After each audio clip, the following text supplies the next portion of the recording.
And welcome back. We're almost near the end of the month. It's the 28th of April. Yesterday was quite difficult, so I'll be interested to see how today goes. I can see we have a graph already, but let's zoom in and have a look. And the question says, oh, actually, this is not too bad at all. That said, that word is draw, not sketch. So I need to do a reasonably good job of drawing it accurately. If I was in an exam, and just to state the thing that hopefully we've all realised, this is a circle, I would get my compass out and I would do it accurately. I can't do a compass on an iPad. So because I know the radius is the square root of 4, I know my radius is 2. Again, in an exam, much neater with a compass, so therefore I'm going to draw as accurate as I can a nice circle that has radius 2. And I've kind of done a semi-good job there, haven't I? But probably would get away with that in an exam, but definitely compass if you've got one. Next question. Write down the equation of the tangent of the circle at 0, 2. Well, 0, 2 is here.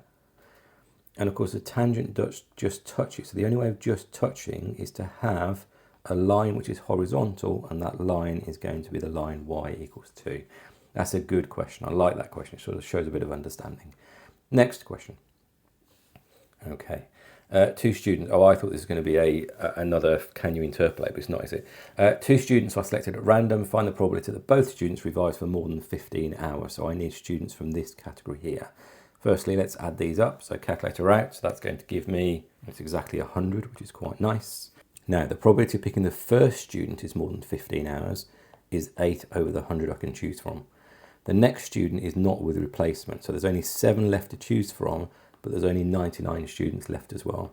So calculator out, that's going to give me 56. Actually, I don't need a calculator, do I? Over 9900. Now I'm going to put it in my calculator, and that's going to tell me it simplifies down to 14 over 2475, but that would be just as acceptable. Probability, slightly more flexible.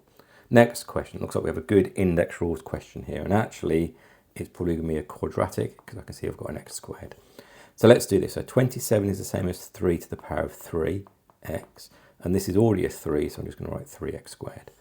Now let's expand my bracket, so that's going to give me 3 to the 3x. In other words, the bracket rule for indices equals x squared, which means it must be the case that 3x is equal to x squared, or, and you've got to be careful here, x squared minus 3x is equal to 0, which if I factorise, that tells me that x minus 3 equals 0, which means either x equals 0 or x equals 3.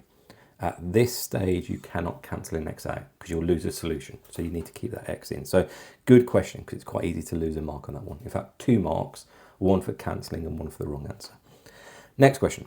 Find the coordinates of the maximum point of the curve. Now, it doesn't tell me how to do this. So if you are a further mathematician, as in further maths GCSE, feel free to differentiate. I'm going to assume most of you don't know how to do that.